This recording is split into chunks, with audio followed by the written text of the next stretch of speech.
So, Jamar, one of the things that Raphael and I talk a lot about, and we've talked to other guests about this, I think Richie Torres in season one, is the dichotomy between working with residents and people in need on the ground who are experiencing housing crisis and issues, who are really struggling and suffering, and then quite separately dealing with people who are supposed to represent the folks on the ground. I call this group of people gatekeepers. Could be a community organization or activist, could be an elected official or community board.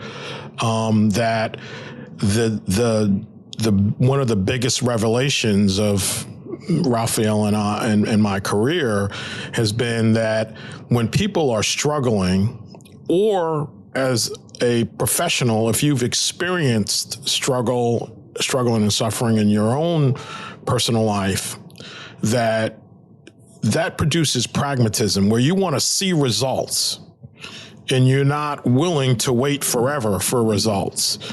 Whereas the gatekeepers, often people who are supposed to represent poor folks as elected officials, as community boards, so-called activists, they're willing to negotiate 5, 10 years, 15 years, tweak the plan, tweak it some more. There's no urgency. No. When you deal directly with the residents and you earn their trust and you're moving in the right direction that's embraced by them, there's one dynamic. And then somebody who's not impacted in the way residents want to take 5, 6 years. They want a different process. And maybe 10, 15 years from now, you turn a spade of dirt. It is one of the more challenging things for me professionally, because I started thinking about, I was like, there should be a way for the actual people being impacted to have like something called like hashtag they don't speak for us. Like there's a black woman, 70 years old last night, came up to me and grabbed me and said, when is this starting? Like, we want this to start like tomorrow. Like, how fast?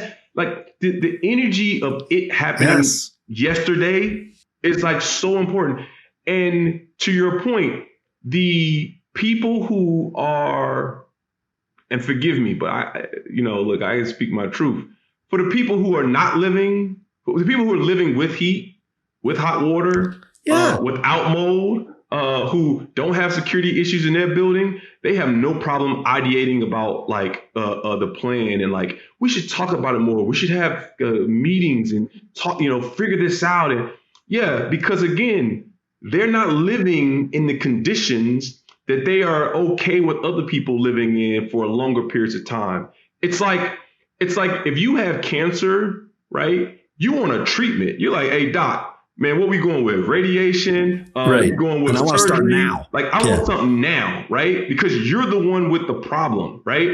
And imagine the doctor's like, we want to go and do a research project at MIT to determine what the exact right thing is. But this is what happens in communities. And it's it's a little problematic, not a little, it's very problematic to me, because the people that are impacted the most actually typically have the least have the lowest priority voice on a totem pole. And it shouldn't be that way. It does not make any sense that the person that's impacted the most should have the least amount to say about it.